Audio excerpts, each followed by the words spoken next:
les amis, je vous retrouve pour une nouvelle vidéo sur le basket en NBA, le suivi des San Antonio Spurs et de Victor Wembanyama. Et malheureusement cette nuit, les Spurs ont perdu chez les Oklahoma City Thunder 122 à 113, ce qui fait qu'il y a maintenant un partout dans cette série. Alors c'est pas non plus dramatique, hein. Les Thunder ils sont favoris, puisque c'est eux qui ont fini premier de la saison régulière et ils sont favoris pour aller gagner le titre cette année en NBA.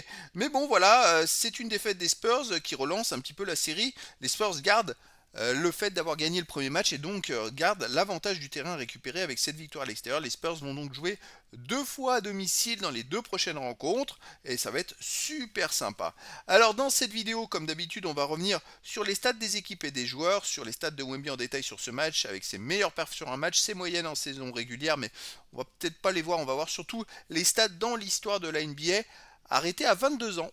Et dans l'histoire des San Antonio Spurs aussi arrêté à 22 ans. Et on terminera par le calendrier des San Antonio Spurs. Alors Wemby dans ce match-là, vous voyez, il a fait 21 points, mais 17 rebonds, 6 passes, 4 comptes, une interception. Il a quand même fait encore un très bon match.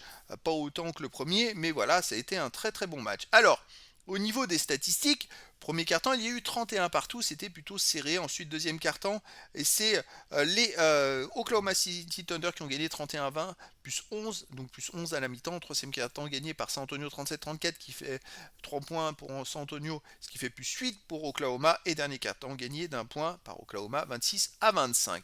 Les stats des équipes, il y a eu 48,8% au tir à 47,9% pour les Spurs. C'est à peu près la même chose. 40% à 3 points à 36% pour les Spurs. Et au lancer franc, 88,2%, 79,2% pour les Spurs qui ont été plus adroits dans tous les compartiments du jeu. Les rebonds, 45 à 41 pour les Spurs. Bon, ils sont devant dans toutes les stats. C'est un peu étonnant. Les passes décisives, 34 à 22 pour les Thunder. Alors c'est ce que j'ai vu dans le match, c'est que les Thunder ont énormément écarté à 3 points en attaque, et surtout pour éviter d'être dans la zone de Wemby, ils ressortaient les ballons sans arrêt en coupant, en écartant au maximum le jeu, et ils ont essayé en faisant circuler la balle de faire sortir les Spurs de leur confort, et ça a un petit peu marché. Je dois avouer que ça a fatigué les Spurs en défense qui mettaient beaucoup d'intensité et qui se sont retrouvés à courir à droite et à gauche, et je dirais que ça a pu faire peut-être la différence. Les interceptions, 14 à 5 pour les Thunder, donc 9 de plus, c'est là que le match se joue. Et les contres, 6 à 3 pour les Spurs, et les ballons perdus, 21 à 10 pour les Spurs, qui ont perdu 11 ballons perdus de plus pour les Spurs. Voilà où ils perdent le match. Ils sont meilleurs dans tous les compartiments du jeu, mais les ballons perdus, ça a été rédhibitoire. Les stats des joueurs, 25 points pour Stephen Castle, 10 sur 17 au tir, 22 points pour Devin Vassell avec 6 sur 12 à 3 points, c'est quand même énorme. Wemby, bon, il a fait 8 sur 16 au tir, il fait quand même un très bon match. 8 points pour Champagny, 1 sur 7 à 3 points, c'est pas bon. 12 points pour Dylan Harper avec 5 sur 10 au tir, il était moins présent. En l'absence de De'Aaron Fox, il est devenu titulaire, mais voilà. Sortie de banc, 10 points pour Keldon Johnson, 5 rebonds offensifs, mais 4 sur 12 au tir. Harrison Barnes, 5 points, Luke Cornette, 4 points. Je dirais que ça a été un match compliqué pour les Spurs. Est-ce qu'ils ont été fatigués? Est-ce qu'il y avait un truc en moins? Il manquait le petit truc d'énergie qui faisait qu'au premier match, ils ont pu faire un match extraordinaire. Bon, on va voir ce que ça va donner, je dirais, pour la suite. En attendant, côté des Thunder, on a eu 30 points pour Gigius Alexander. Cette fois, il n'a pas fait 7 sur 23 au tir, il a fait 12 sur 24. C'est quand même beaucoup beaucoup mieux. Après 10 points pour Hartenstein, 13 points pour Holgren qui fait 5 sur 10 au tir. Et puis sinon, en sortie de banc, 10 points pour Mitchell, 12 points pour McCann, 17 points pour Caruso. Et voilà, c'est à 12 points. Caruso qui fait encore 5 sur 7 au tir, 3 sur 4 à 3 points. Et qui il n'a pas été aussi impactant que le premier match où il a marqué plus de 30 points. Mais quand même, hein, il apporte beaucoup, beaucoup, beaucoup. Allez, on arrive aux stats, les amis. On va aller voir les stats de Wemby en détail. Bon, les classements, on les connaît. Les stats de Wemby, 37 minutes jouées. Il met 21 points, 8 sur 16 au tir, 3 sur 7 à 3 points, 2 sur 2 au lancer franc. 5 rebonds offensifs, 12 rebonds défensifs, 17 rebonds au total, 6 passes décisives, une interception, 4 comptes, 4 ballons perdus, 3 fautes, et plus 1 quand il est sur le terrain. Donc c'est ce qui est un peu frustrant, c'est que quand Wemby est sur le terrain, les Spurs ils gagnent d'un point en 37 minutes. On va continuer les stats de Wemby dans l'histoire de la NBA. Alors c'est surtout arrêté à 22 ans.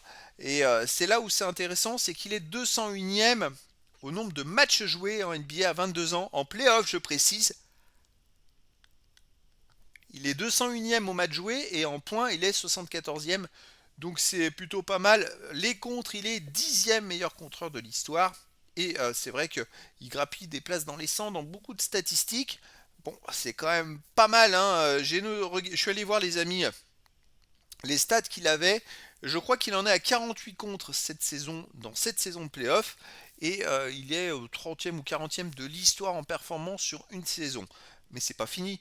Au minimum, il va encore jouer 3 matchs, puis au maximum, il en jouera un peu plus.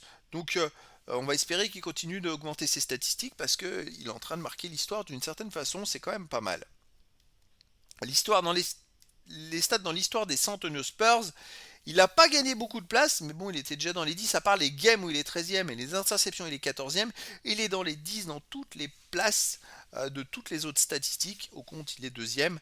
Donc voilà, c'est quand même impressionnant pour si peu de matchs joués, seulement 13 matchs de playoff, les amis, hein.